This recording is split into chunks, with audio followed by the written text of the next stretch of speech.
the whole room, you get your lights clicked. Cats playing tycoon, hold them like vice grips. Dark side of the moon, shine as the rival slip. Blood sport, get your title stripped.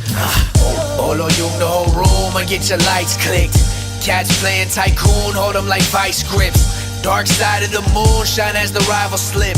Blood sport, and get your title stripped. How you doing? This is Evan B. Culture, and I'm here with the Lone Wolf Kub, Nobi, and Shao Sosa on behalf of Respect My Region, and we are here at Rainier Avenue Radio in Seattle. What's up, fellas? How y'all doing tonight? What's going on, bro? How you been? Doing all right, man. Doing all right. Thank y'all for coming out and rocking with me. Absolutely. So, thanks for having us. You fellas just put out a project, Yes, sir. Lone Wolf Kub. Now, this might be the first time ever that I know of, at least, that a father and son duo have got together and released an entire project together. What made y'all want to get together and do that? I mean, I think it was just a natural development between us. You know what I mean? Like me just watching my son grow into the artist that he is. You know what I mean? And become the beast that he is. And I was like, man, we have to do something together before I hang it up. You know what I mean? Like, it was just something that was like already. Word up, word up. It was like it was like almost like dreamlike, you know what I'm saying? Like we started with the first song 4 years ago, and it was always like, oh yeah, we're gonna make a project, you know what I'm saying? And then once we really like found an engineer and things like that, like it really was like, all right, we're going to make like an entire project. It grew. It was supposed to be just an EP, a few songs. It was so organic. Couldn't stop rapping. Yeah. Yeah. And you said you just mentioned that you started the first record 4 years ago. Just about. So now that's quite a bit of time to be working on one project. Was there any point during that you kind of thought, this ain't gonna happen, it's not gonna turn out the way we want it to, and it just might not come to fruition? I don't think we ever really thought it wasn't going to happen. It was more we were just so busy. Like we were both, I worked full time, he worked, and we were both full time college students at the same time. You know what I mean? And we were just had so much going on. He had his projects. I was working on the podcast, Raise Your Tongue Radio, and then I have a comic I'm working on. And it was just we had so many things going on. It just took a minute to get it together. But I don't think we ever were like, oh, we're not doing this. And a shout out to Finnessy. As much as I love him, Finnessy, our engineer who produced the whole project, or engineered the whole project, he had his schedule too. So, nice. And he featured on a track. Yeah, he did. Yeah, really dope with John Crown, right? Yeah, absolutely. Yes, yeah, that was a dope record. Yeah, thank you, man. Yeah. That's one of my favorite Crown verses, man. Oh yeah, he killed it. Finnessy's hook was top notch too. He really did his thing. He always does. So, the opening track to the project is Bolo Yeung, and that's the single. That's the one y'all pushing. Y'all got the video out for it now. Yeah. When I first heard it, when I first put the project out before put it on before the video was out and the song was released, and I heard it, I was like, I thought of Wu-Tang. Yeah. Immediately, I was like, there's a Wu-Tang vibe to it. Yeah. Now throughout the project, you reference Wu-Tang at least a good 2 to 3 times. Yeah. And I noticed Pixels, the song Pixels. Kind of has a real GZA vibe to it, because GZA was always one that did those songs like that, like Labels and Animal Planet. Was that something that you guys did on purpose? Like y'all were purposely channeling Wu on this, or y'all just kind of happened?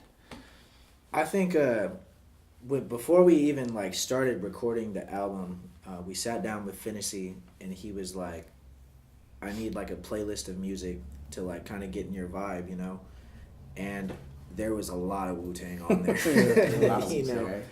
And I think that's Bolo Yeung was actually, I think, outside of the earlier stuff we recorded, it was the first Finnessy track that he produced and we recorded, right? We recorded at a studio. I mean, Lavish Beats produced the beat. Lavish Beats. Yeah, Lavish Beats did the beat. That's Shout out Lavish. But that was the first song we recorded with Finnessy, though. Yes, sir. We had recorded a part of No Water, the early version of Pixels, with another studio. But that was the first one we recorded at Finnessy's. Yeah. Yeah. So that kind of leads me to my next question. I didn't see any like credit listings online or anything like that. So who did you guys work with as far as production wise goes? Like the features are listed, but production wise, who did you guys have on there? And we'll have that all up on the website too, and then we get the hard copies of the CD coming. But we had Lavish Beats and C Ray out of Tri Cities, Finnessy, Nems out of the UK. John L. Shout out John L. out the 509 Sunnyside. Sultans. Up in Seattle. That was, Yeah, I know that name. Oh yeah, those dudes are dope. Who Did we say Fantasy already? Yeah, we said Fantasy. Yeah. Fantasy did 3 of the tracks. I think that's everybody. If we're forgetting somebody, man, I really, really apologize. But you know, when you don't have it in front of you, it's like, Right.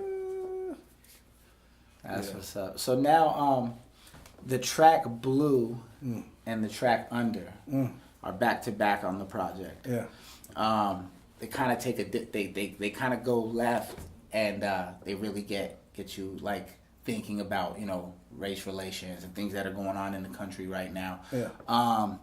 When you guys made a decision to put those records on the album, did you have any reservations about how people might take it, or has there been any like backlash or anything where people weren't feeling the record, especially, you know, as divided as the country is right now? I'm sure you guys have fans that probably have different opinions than you. It's just natural to happen. Have y'all experienced any of that, or is that something that y'all thought about?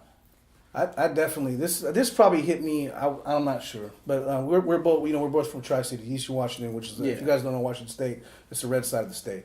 You know what I mean? And we both have a lot of people that are loved ones that lean to the right. You know, it is what it is.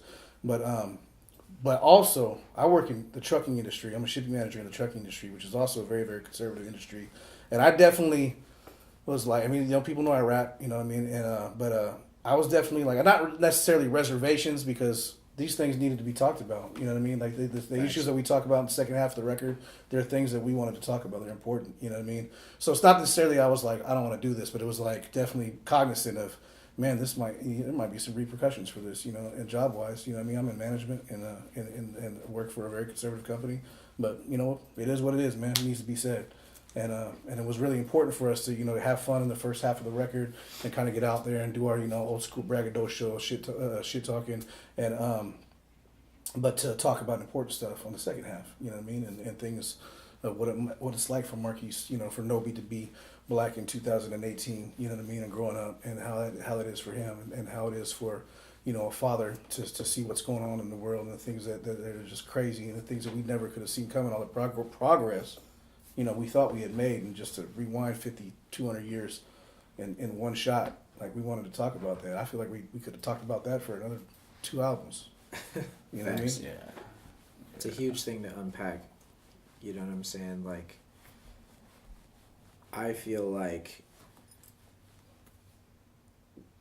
I don't think we necessarily thought about repercussions or anything, because at the basis it wasn't like, you know, it wasn't Eminem doing the Trump freestyle, you know what I'm saying? We weren't drawing a line in the sand, but we very much were trying to like stir up a conversation with how we feel as minorities, as colored people, as black people feel when you try to press these things, and how we should feel about how our race is being oppressed. You know what I'm saying? I don't think I ever was like, wow, I might lose some friends over this, because honestly, like, if they were really that bad, I probably lost them already. You know what I'm saying? I probably already hit the unfollow button. So, well, I definitely didn't get that from the record. It wasn't like you guys were pointing the finger. It was more of a, this is what I go through, this is how I feel type of thing. It was more introspective rather than just angry, like you would, you know, like you were talking about the Eminem one. Now, you alluded to you guys both being from the same city. There's a track called Vintage on the project. That's one of my favorite ones. It's got a real cool, like, funked out vibe to it. But I like how I'm getting this vibe from you where you're talking about your days there, and then he's talking about his days there, and you guys are father and son, and you guys are talking about the same exact thing a generation apart. What was it like making that record? Because I bet that was kind of creepy. A little bit, probably, like, right? Oh, it was fun, man. That was. I think that song and Pixels were probably the 2 funnest songs to put together on the album. Pixels was probably the funnest for sure, but Vintage was just fun because we didn't really, you know, sit down in the same room and write our verses for that song, much of the whole album, but definitely not that song. And it was kind of interesting. We just kind of laid out the groundwork, like, hey, we're going to make a super West Coast track, and we're going to talk about the Tri-Cities, but we're not going to really talk any super street stuff. We're going to leave that out for this song and just see what we come up with. And, you know, we did, and just to listen to it was like, oh. Yeah. It was cool listening to Pops. Like, we always talk about, like, how he grew up, you know what I'm saying, in Pasco. And I've heard, we've talked about these things before, you know what I'm saying, 5-finger discount on a tall can, you know what I'm saying? Like, I know what that means, you know what I mean? And, like, I think for him it's probably the same thing. I think it's really cool listening to like, this is how I grew up and how it's like they're almost completely different. Yeah. You know what I mean? But like at the same time, they're not. Like they influence each other and they are very, very similar. Yeah. It's a hard thing to explain growing up in Tri-Cities because it really hasn't changed a whole lot. It's like a weird place. Everything else is changing except I feel like right there it's like this giant bubble because of, I mean, a number of things you could say, like economics. You know, Hanford has been there for forever, which is like the staple of Tri-Cities. Yeah, it is, man. There's a nuclear power plant out there that was built to help with the bombs that they dropped in World War II on Japan. And it's been out there ever since. It's basically, I mean, who knows what they got going on out there, but where basically the whole industry is cleaning up the mess that they made to make those bombs. Yeah, I've heard of it for sure. Yeah. You know, that's crazy. And what's crazy about that record is that you can only get that record with the dynamic that you guys have. Like, there's no other way. Yeah. Like, if it was him and another MC just rapping about their time, and it would just be like any other song. You know, but the fact that you guys have a generational gap in your father and son, it's just that you can't get that anywhere else. Yeah. You know what I'm saying? So it's like, I don't know, I just thought that was cool because you can't reach out of the box for that. It had to be there to fun. make that song happen. Yeah, absolutely. That song, and there's another song, I think it's called Mirror's Edge. Yes, sir. But you get very personal. Yeah, that's... You get very personal. I wonder throughout the process of making this project, like, were there things that came out that necessarily y'all didn't know about each other? Yeah. That y'all learned about each other going through this? Man, absolutely. You know, there's just two things, man, that like really came out on my end. One was with Mirror's Edge, man, for Nobi to put down the things that he was going through with his mom and his stepdad at the time. You know what I mean? Because we have a very close relationship, but he keeps a lot of things close to the chest. You know, kind of on that man stuff. You know what I mean? And might not necessarily tell me all the time how he's feeling. And so there was a lot of things that came out with this song. I mean, Quiet as Kept. It's funny. My verse for that song originally had nothing to do with what I ended up writing about. Like, I wrote something that wasn't as deep, and we hadn't heard his verse, and he recorded his verse, and I was like, whoa, like, hold on, like, I gotta go rewrite everything, because you're getting way too personal, and my verse is just kind of like some, you know, whatever, some kind of half deep stuff. Well, good for you, because you made the record go where it needed to go. I think, you know, like, that's... And then the other thing that kind of came out that we still haven't really talked about is about growing up as a, you know, mixed ethnic in Tri-Cities and what that was like. He's like, you know, I'm half white, half Vietnamese, and you were saying he's half black, quarter Viet, quarter white. And I had trouble struggling growing up in an area like that, and we've never talked about the issues that he had growing up like that. And that was something that became real apparent the more that, you know, we got into making that record and his next album.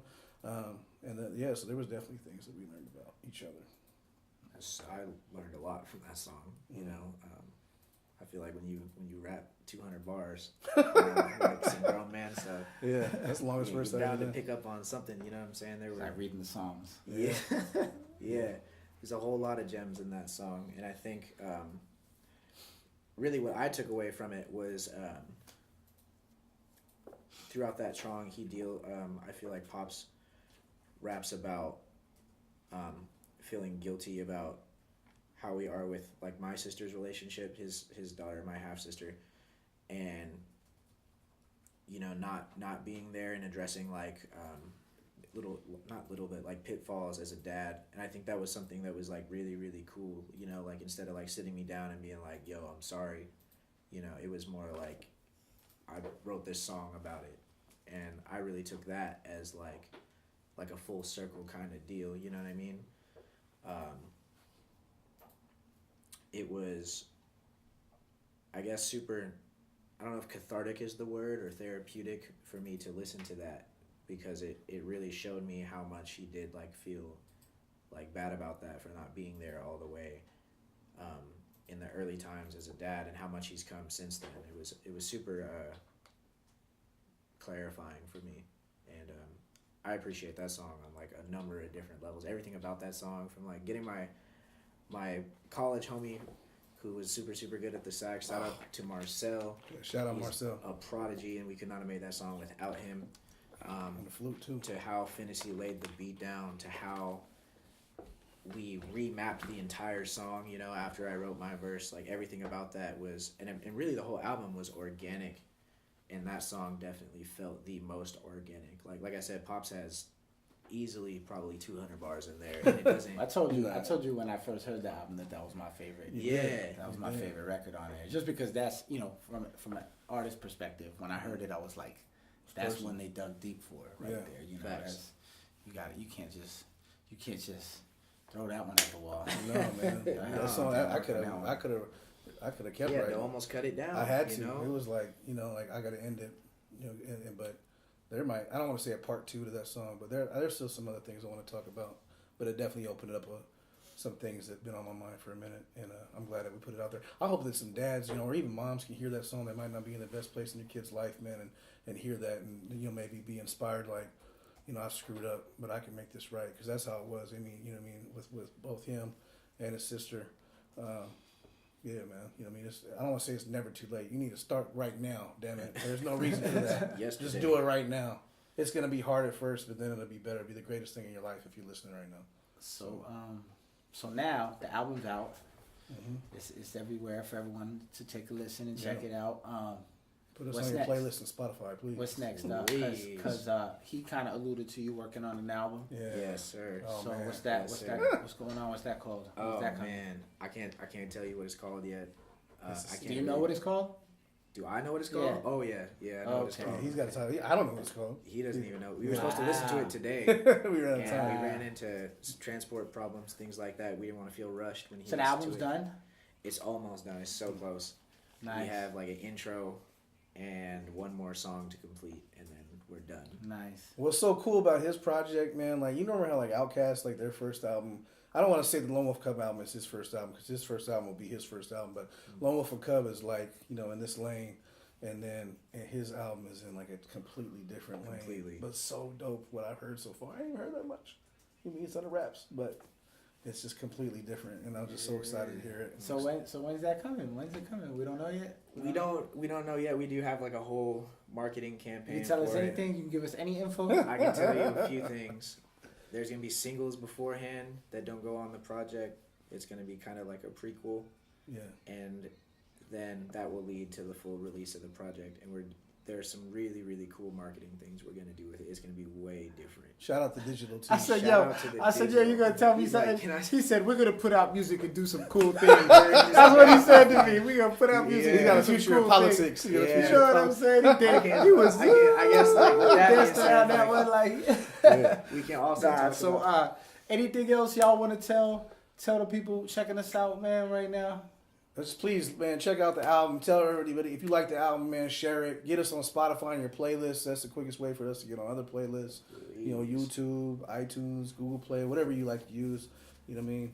And hit us up. Let us know how you feel about it. That's Instagram, super Twitter. big too. If you like it, please tell us. Yeah. You know, every artist likes to hear that somebody likes their shit. You know what I'm saying? Absolutely. So there you go. Check out the album. Let them know you heard it. Let them know you loved it. Or if you didn't love it, just let them know. Yeah, we'll talk with you about that too. Let them know what's popping. This is Evan P. Culture. I'm here with Lone Wolf and the Kub. Thank y'all for rocking with us. This is Respect My Region, Rainier Avenue Radio, Fresh Juice. We out, man.